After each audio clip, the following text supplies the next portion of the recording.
देखिए भाई, स्टार्ट कर रहे हैं किसको, अरे आवर एनवायरनमेंट, ठीक है। आवर एनवायरनमेंट वाला जो चैप्टर है इसके अंदर कितने मार्क्स का आएगा, 5 मार्क्स का आपका चैप्टर आएगा आवर एनवायरनमेंट। देखिए एक बार ध्यान से, आवर एनवायरनमेंट के अंदर से आपको कुछ लिमिटेड से क्वेश्चन है, इनसे बाहर कोई क्वेश्चन नहीं आएगा। सबसे पहला क्वेश्चन आपका आवर एनवायरनमेंट से जो आता है वो आता है बेटा किससे, इकोसिस्टम से। किससे आता है, इकोसिस्टम से। देखिए एक बार ध्यान से, क्या होता है इकोसिस्टम, बताइए एक बार ध्यान से, बताओ इकोसिस्टम क्या होता है। लिविंग थिंग और non living thing, living thing और नॉन लिविंग थिंग का इंटरेक्शन जो होता है, ठीक है। कहीं पे भी लिविंग और नॉन लिविंग थिंग का जो इंटरेक्शन होता है उसको क्या बोलते हैं बेटा, इकोसिस्टम बोलते हैं। इकोसिस्टम हमारे पास कितने टाइप के होते हैं, 2 टाइप के। कौन कौन से, नेचुरल और मैन मेड। नेचुरल और आर्टिफिशियल है, मैन मेड, ठीक है।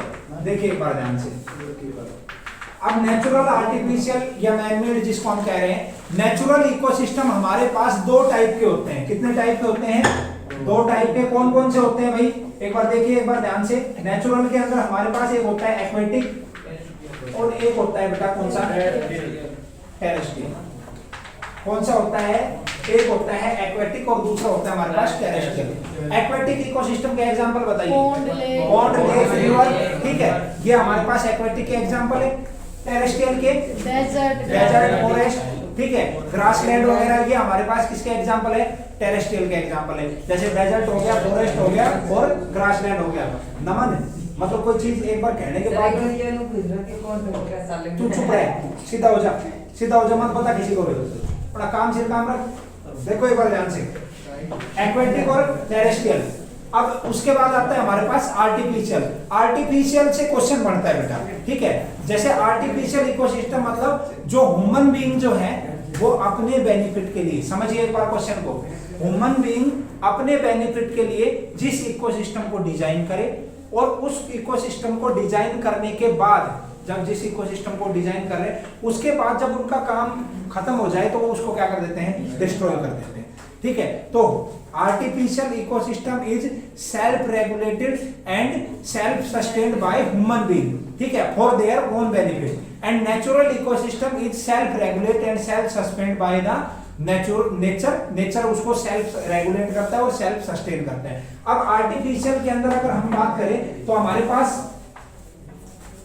क्रॉप फील्ड क्या है बेटा, क्रॉप फील्ड है हमारे पास, एक्वेरियम,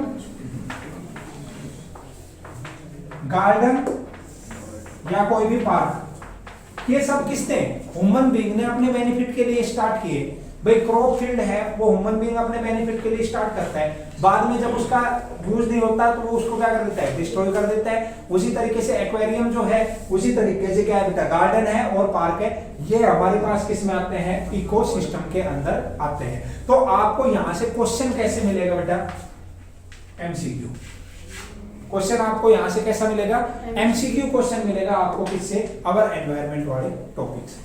आई कि नहीं आई बात समझ में, अवर एनवायरनमेंट के अंदर जो इकोसिस्टम वाला टॉपिक है इससे आपको एमसीक्यू क्वेश्चन मिलेगा एक, चाहे वो आपका आर्टिफिशियल इकोसिस्टम से पूछा जाए, चाहे वो आपका नेचुरल इकोसिस्टम से पूछा जाए, चाहे वो आपका कोई और इकोसिस्टम से आपको पूछ रहा है, लेकिन पूछेगा जरूर एक क्वेश्चन, ये चीज आप ध्यान रख लीजिए, ठीक है। उसके बाद अब देखिए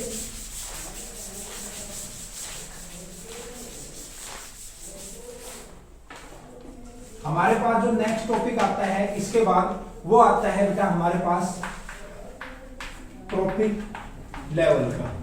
इसका टॉपिक आता है ट्रॉपिक लेवल का। देखिए एक बार ध्यान से, ट्रॉपिक लेवल हमारे पास कितने हो सकती है, मैक्सिमम 5। कितने, फूड चेन के अंदर ऑर्गेनिज्म 4-5 हो सकते हैं। ट्रॉपिक लेवल कितने हो सकती है, 4 ट्रॉपिक लेवल। कौन कौन सी, producer, primary consumer, secondary consumer और टर्शियरी कंज्यूमर, या आप उनको टॉप कार्निवोरस बोल सकते हो। आई कि नहीं ये बात समझ में, कितने ट्रॉपिक लेवल होते हैं हमारे पास, देखिए एक बार ध्यान से, प्रोड्यूसर,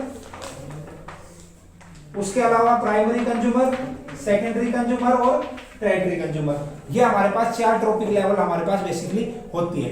एक फूड चेन के अंदर मैक्सिमम कितने ऑर्गेनिज्म रह सकते हैं, 5 ऑर्गेनिज्म एक फूड चेन के अंदर रह सकते हैं मैक्सिमम। इससे ज्यादा क्यों नहीं रह सकते बेटा, एनर्जी लेवल जो है वो हर ट्रॉपिक लेवल पे क्या होता चला जाता है, डिक्रीज होता चला जाता है। इसलिए जो भी नेक्स्ट ट्रॉपिक लेवल जो होते हैं उनके पास इतनी एनर्जी बचती नहीं है। अब आगे देखिए एक बार ध्यान से, मैं यहाँ पे क्या कह रहा हूँ बेटा, हमारे पास इतने ट्रॉपिक लेवल हैं, ठीक है, 4 हमारे पास ट्रॉपिक लेवल है, प्रोड्यूसर है, प्राइमरी कंज्यूमर, सेकेंडरी कंज्यूमर और टर्सरी कंज्यूमर, ठीक है। अब मैं ये कह रहा हूँ एक फूड चेन के अंदर तो 5 ऑर्गेनिज्म रहते हैं, लेकिन एक फूड वेब के अंदर कितने हो सकते हैं, बहुत सारे। भाई various food chain interlinked with each other to form a food web. बहुत सारी फूड चेन है वो आपस में जुड़ के क्या बनाती है बेटा, फूड वेब बनाती है, ठीक है। जैसे एक ऑर्गेनिज्म है भाई ग्रास है, ग्रास को कौन खा रहा है भाई, काऊ बफेलो वगैरह भी खा रही है, ग्रास को क्या खा रहा है, ग्रास ऊपर भी खा रहा है, ग्रास को कोई और ऑर्गेनिज्म भी कंज्यूम कर रहा है, ठीक है, डियर वगैरह कोई ऑर्गेनिज्म है वो भी कंज्यूम कर रहा है ग्रास को।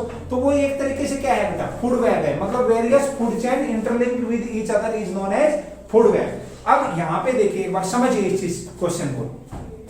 ट्रॉपिक लेवल हमारे पास 4 होती है, ऑर्गेनिज्म हमारे पास 5 होते हैं, ठीक है। ये हमेशा ध्यान रखना, आप फूड चेन के अंदर गलती क्या करते हो, फूड चेन के अंदर आपको ये ध्यान नहीं है, कोई भी फूड चेन उन्होंने ऐसे ही लिख के दे दी, उन्होंने बना के नहीं दिया वो फूड चेन, उन्होंने कॉमा लगा लगा के लिख दिया ग्रास, ग्रास के बाद लिख दिया फ्रॉग, फ्रॉग के बाद लिख दिया स्नेक, और स्नेक के बाद लास्ट में लिख दिया ग्रास ऊपर, और आप उसी तरीके से उस फूड चेन को क्या कर देते हो, बना देते हो, ठीक है। फूड चेन को सबसे पहले कोई भी फूड चेन दे रखी है उसको आप अरेंज करना सीखिए। फूड चेन अरेंज कैसे होगी भाई, ग्रास को कौन खा रहा है, ग्रास ऊपर, ग्रास ऊपर को फ्रॉग, फ्रॉग को कौन स्नेक, स्नेक को कौन ईगल, इस तरीके से आप उसको अरेंज कीजिए जितने ऑर्गेनिज्म उसके अंदर दे रखे हैं। उसके बाद देखिए ध्यान से, अब हमारे पास जो नेक्स्ट है ट्रॉपिक लेवल के बाद 4 ट्रॉपिक लेवल होगी, हमारे पास एक लॉ है 10% लॉ। कौन सा लॉ है बेटा, 10% लॉ। 10% लॉ का मतलब क्या है बेटा कि at each tropic level only 10% of energy is transfer from one tropic level to the another tropic level। कितने परसेंट ट्रांसफर होती है, 10%। लॉस कितनी होती है, 90%। किसकी फॉर्म में, हीट की फॉर्म में, किसकी फॉर्म में, हीट की फॉर्म में। तो देखिए एक बार ध्यान से, 10% जो ट्रांसफर होती है ये किसकी फॉर्म में होती है बेटा, केमिकल की फॉर्म में। किसकी फॉर्म में होती है, केमिकल की फॉर्म में। उसके अलावा 10% के अलावा क्या है बेटा, यहाँ पे हमारे पास 90% लॉस जो होती है वो किसकी फॉर्म में, हीट की फॉर्म में। किसकी फॉर्म में होती है, हीट की फॉर्म में, ये ध्यान रखना। अब जैसे आपको कोई भी फूड चेन दे रखी है, फॉर एग्जांपल दे रहा है कि ग्रास, ये फूड चेन आप याद रखना। एक तो बेटा ग्रेजिंग फूड चेन आपको याद होनी चाहिए बिल्कुल अच्छे तरीके से। ये ग्रेजिंग है, एक एक्वेटिक, जैसे फाइटोप्लैंक्टन, जूप्लैंक्टन, स्मॉल फिश और लार्ज फिश, ये एक्वेटिक है, ये हमारे पास ग्रेजिंग है। तो इसमें क्या है फ्रॉग, फ्रॉग के बाद क्या कह रहा है स्नेक, स्नेक के बाद क्या कह रहा है ईगल। ये कह रहा है ईगल के पास क्या है 5 किलोजूल एनर्जी जो है ईगल के पास प्रेजेंट है। कितनी एनर्जी है बेटा, ईगल के पास 5 किलोजूल एनर्जी है। वो आपको कह रहा है कि ग्रास हॉपर के पास बताइए कितनी एनर्जी होगी, बताइए भाई। 5000। कितनी, 5। इसके पास है कितनी, 50, कितनी 500, 5000, कितनी 50,000। अगर यहाँ पे बता देता वो कि आपको यहाँ पे 20,000 है और वो कह रहा है फ्रॉग के पास और ग्रास के पास बताइए कितनी आएगी। यहाँ पे फ्रॉग के पास तो 2,000 और ग्रास के पास कितनी 2 लाख। आई कि नहीं आई बात समझ में। मतलब मैं यहाँ पे ये कह रहा हूँ बेटा 10% of energy is transfer from one trophic level to the another trophic level. सिर्फ 10% ट्रांसफर होगी इसके पास से इसके पास, यहां से यहां, यहां से यहां, यहां से यहां। आई कि नहीं आई बात समझ में। इसके अलावा अब यहाँ पे मैं ये कह रहा हूं बेटा ये सनलाइट है, क्या है सनलाइट है, सन से लाइट आ रही है। इसमें कितनी परसेंट एनर्जी एब्जॉर्ब होती है, 1%। कितनी, 1%। ये ध्यान रखना बेटा, कभी भी आपको क्वेश्चन आ जाए कि इफ सनलाइट अवेलेबल, सनलाइट जो अवेलेबल है किसके पास, प्रोड्यूसर्स के पास, सन के पास कितनी एनर्जी है। जैसे सन के पास वो लिख रहा है 10 लाख है, तो 10 लाख का 1% निकालना कितना होगा बताओ भाई। 10 लाख का अगर वो 1% कह रहा है, 10 लाख का 1% कितना होगा, 1 लाख कितना होगा, 1 लाख होगा ना। 10 लाख का कितना 1% कितना होगा, 10,000 होगा ना। तो 10,000 कोई बात नहीं, 10,000 होगा।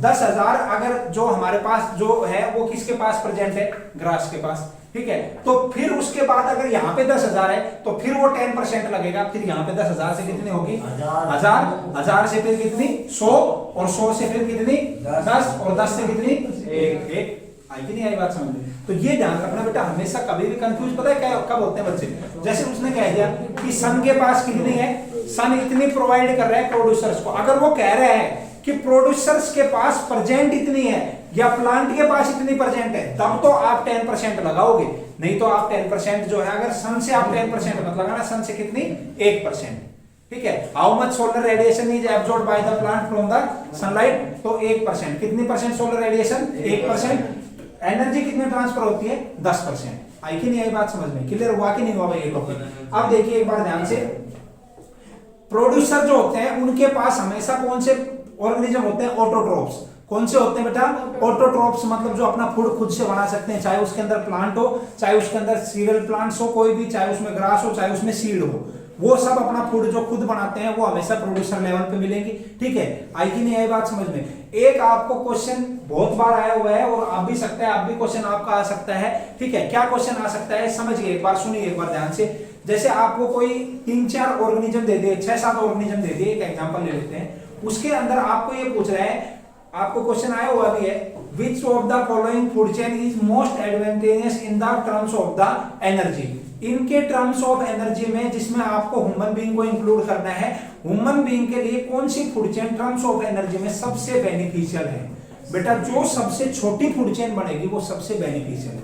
जैसे मैं ये कह रहा हूं आपको, अभी समझ में आ जाएगा आपको, मैं ये लिख रहा हूं सीरियल प्लांट्स, ठीक है, उसके बाद में लिख रहा हूं गोट, उसके बाद में लिख रहा हूं यहाँ पे टाइगर या लोइन, उसके बाद लिख रहा हूं ह्यूमन बीइंग, ठीक है। उसके अलावा एक दो और भी ऐड कर सकते हैं हम, इसके अंदर आ सकते हैं आपको पेपर में। अब मैं ये कह रहा हूं कि ये गिवन ऑर्गेनिज्म के अंदर आप फूड चेन बनाइए जो सबसे एडवांटेजियस हो, किसके लिए, ह्यूमन बीइंग के लिए, किसके लिए, ह्यूमन बीइंग के लिए। तो आप क्या लिखोगे, सीरियल प्लांट और उसके बाद ह्यूमन बीइंग। भाई मैं ये कह रहा हूं सीरियल प्लांट्स के पास कितने है बेटा, 50,000 किलो जूल है, सीरियल प्लांट्स के पास कितनी है 50,000 किलो जूल है सीरियल प्लांट्स के पास। अब यहाँ पे ह्यूमन बीइंग के पास कितनी जाएगी 5,000, ठीक है। अगर मैं इसके बीच में गोट ऐड कर दूं, क्या ऐड कर दूं, गोट, और फिर ह्यूमन बीइंग करूं तो ह्यूमन बीइंग के पास कितनी जाएगी 500। तो कौन सी ज्यादा एडवांटेजियस है, कौन सी ज्यादा बेनिफिशियल है, सीरियल प्लांट और ह्यूमन बीइंग। ये ध्यान रखना बेटा, कभी भी आपको पूछ लिया जाए टर्म्स ऑफ एनर्जी, एनर्जी के टर्म्स में आपको क्वेश्चन पूछ लिया जाए तो आपको उसका आंसर यही देना है। आई कि नहीं आई बात समझ में। एनर्जी के टर्म्स में जो सबसे छोटी होगी उसके अंदर सबसे ज्यादा एनर्जी जाएगी, जितनी बड़ी होती चली जाएगी फूड चेन। इसीलिए तो फूड चेन में कहते हैं कि फूड चेन के अंदर 5 ऑर्गेनिज्म से ज्यादा ऑर्गेनिज्म नहीं रह सकते। आई कि नहीं आई बात समझ में। अब एक नेक्स्ट क्वेश्चन यहां से, एनर्जी का पिरामिड। मैंने आपको बताया एनर्जी जो होती है वो हमेशा कैसे ट्रांसफर होती है, 10% ट्रांसफर होती है। एनर्जी का पिरामिड हमेशा ऐसा बनेगा, अपराइट। कैसा बनेगा, अपराइट। इस तरीके का एनर्जी का पिरामिड बनेगा हमेशा। प्रोड्यूसर 10%, ये इस तरीके से, ठीक है। पिरामिड एनर्जी का हमेशा सबसे आइडियल पिरामिड जो है वो है पिरामिड ऑफ एनर्जी। और एनर्जी का पिरामिड जो होता है वो हमेशा कैसा होता है, यूनिडायरेक्शनल होता है। कैसा होता है बेटा, यूनिडायरेक्शनल। मतलब एक बार एनर्जी ट्रांसफर हो गई तो रिवर्स नहीं हो सकती, ट्रांसफर ही होती रहेगी। वो 10% लॉस करके रिवर्स नहीं हो सकती। आई कि नहीं ये बात समझ में। तो एनर्जी का फ्लो कैसा होता है, हमेशा यूनिडायरेक्शनल। कैसा होता है बेटा, यूनिडायरेक्शनल। अब उसके बाद हम बात करते हैं, एनर्जी के फ्लो की बात हो गई।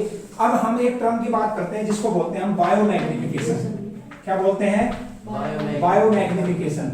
बायोमैग्निफिकेशन को आप किस तरीके से समझोगे, देखिए एक बार ध्यान से। बायोमैग्निफिकेशन का मतलब होता है accumulation of the toxic substance in the increasing trophic level of the organism, या accumulation of the toxic substance in the tissue of an organism in the increasing trophic level. बेटा प्रोड्यूसर के पास सबसे कम biomagnification मिलेगा। क्या, toxic substance सबसे कम किसके पास मिलेंगे, जो फूड चेन के अंदर या ट्रोपिक लेवल में सबसे नीचे है, सबसे बॉटम पे है, उसके अंदर जो मैक्सिमम मतलब जो टॉक्सिक सब्सटेंस है उसकी कंसंट्रेशन क्या मिलेगी, कम मिलेगी। जो फूड चेन के अंदर या ट्रोपिक लेवल के अंदर सबसे टॉप पे है उसके अंदर सबसे ज्यादा मिलेगी। है कि नहीं, यही बात समझ में। तो आपको कभी कोई फूड चेन दे दे, आपको कभी कोई ट्रॉपिक लेवल दे दे, तो उसके अंदर आप ये ध्यान रखना, जो सबसे नीचे है उसके अंदर बायोमैग्निफिकेशन उतनी ही कम है, जो सबसे ऊपर है उसके अंदर बायोमैग्निफिकेशन उतनी ही ज्यादा है। आई कि नहीं, यही बात समझ में।